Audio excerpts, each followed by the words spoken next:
Well, hi, it's Graham Dargy here with another teachable moment. Today I'm going to look at some keyboard shortcuts in the library module of Lightroom Classic. I'm saying 10, but I think there might end up being a couple of more squeezing in there. Before I get into that, let me invite you to subscribe to my YouTube channel so you don't miss my videos, and visit my website where you can sign up for my newsletter, find out all about what I do, and get my free ebook, 3 Steps to Better Photographs. Okay. Here we go. I hope to go through this in some kind of logical order so it kind of makes sense. There's a bit of a narrative to why and when you would use each keyboard shortcut. So here we are in the library module, and let's just say that you've just imported a batch of pictures from your camera, and this might be the view that you would see. And this is the grid view, what we'd call the grid view, and you can see all the thumbnails from all the pictures that you took on that shoot. In the library module, I suppose it's about organizing, sorting your pictures, and culling them down to the ones that you really want to use. So that's going to be the thrust, I suppose, of all the different shortcuts that we look at today.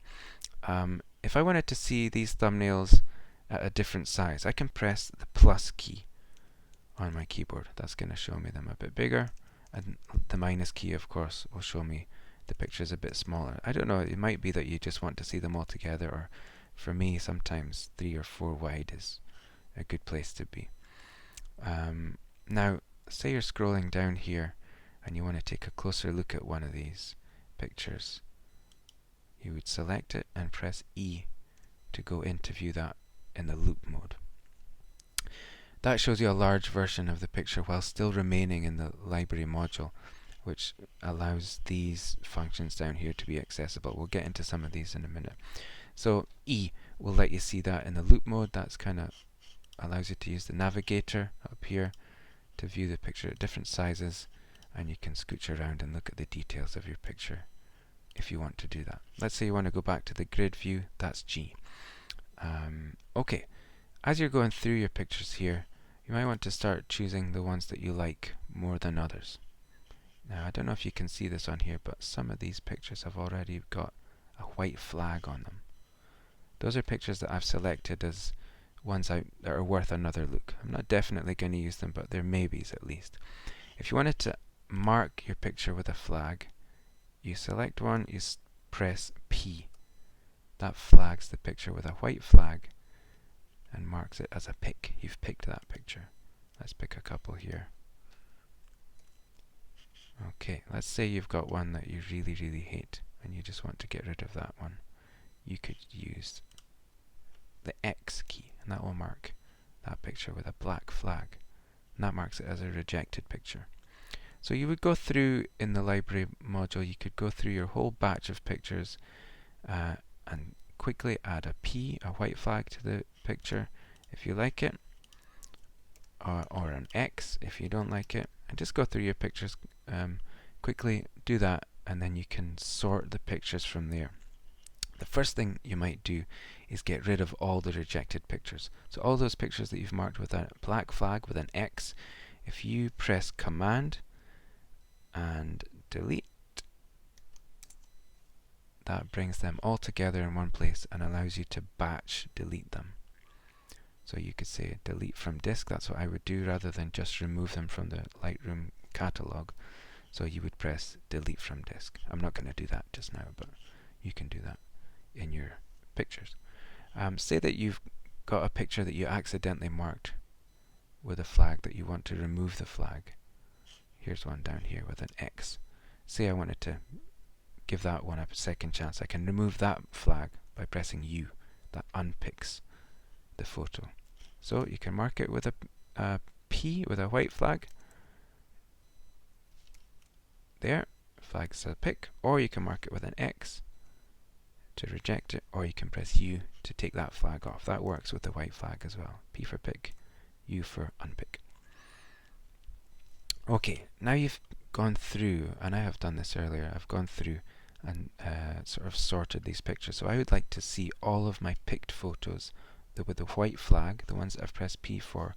I'd like to see them all together so I can see which ones are really better than just okay. So if I go into this drop down at the bottom right here, and I'm going to press flagged, and that shows me, if I press minus here, that shows me all of the flagged pictures there. You can see those white flag pictures. I press plus again to go in a bit closer, and now I can go through these and sort them down into another batch of even better pictures that I like better.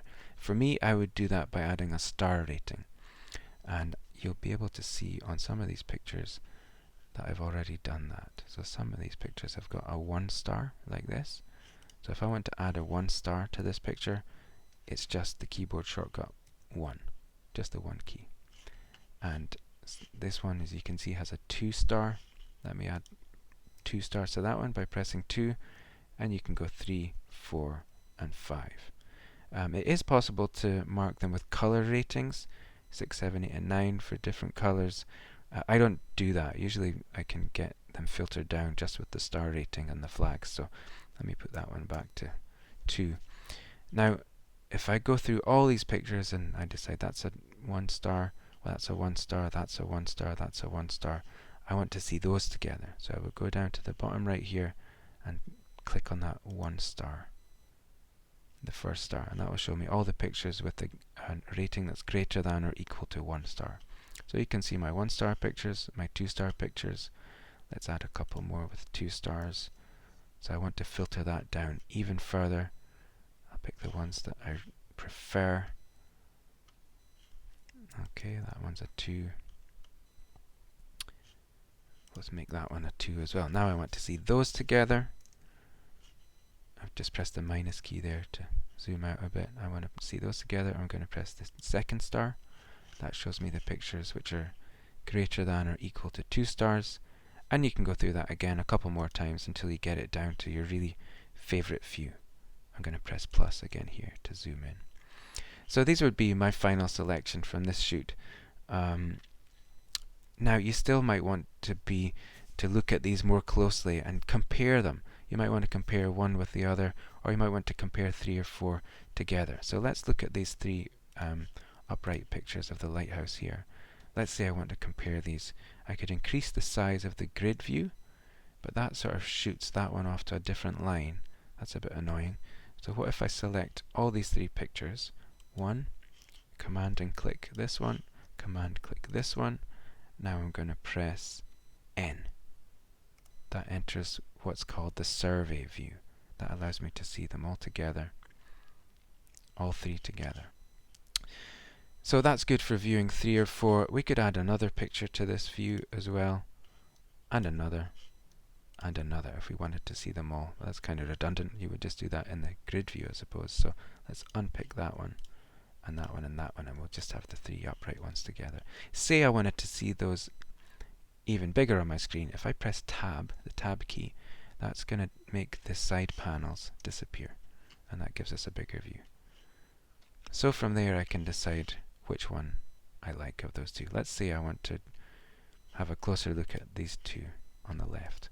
So we can get rid of this lighthouse one here on the right by clicking that X. That's fine. Let me bring back the side panels. If I want to really look at these more closely, I can view them in the compare mode, and the shortcut for that is C. Now that means I can use the navigator to look at them more closely, and they'll both zoom in together. Maybe I want to zoom all the way into the details. Okay, so I've zoomed all the way into the details there, and I can decide from there which one I prefer. Let me zoom out using the navigator, and I'll go back to the grid view by pressing G. So maybe I prefer this one over that one. I could press a 4, and that would give me my top picture from the session. Okay, from there, let's look at this in the Loupe mode. You can see this photo information is here. If you press the I key, that kind of brings up this info. So that's the file number, the date, the time, and the file size. If I press that again, it cycles through to another batch of info about this picture. Shutter speed, aperture, and ISO, and the focal length, and the lens. You can also see that info over there, but I suppose it's just another bigger way, easier maybe to see because it's on top of the photo as such. And say I've culled down and filtered down all my pictures to this favorite one, and now I'm ready to take this into the Develop module. To develop the picture, I'm going to use the keyboard shortcut D, and that opens the picture in the Develop module. And now I can use all these panels at the side to make the changes I want to make to this picture before I send it to print or whatever I'm going to do with it. Okay, hope that helps. I know it was maybe a bit fast and furious, but hope that helps you, especially if you're near the beginning of your journey with Lightroom. Don't forget to like, subscribe, share this with your photography friends, and check out my channel for more videos and my website to find out more about what I do, including classes, workshops, tours, safaris, and other photography events. Enjoy your photography, and I'll see you soon.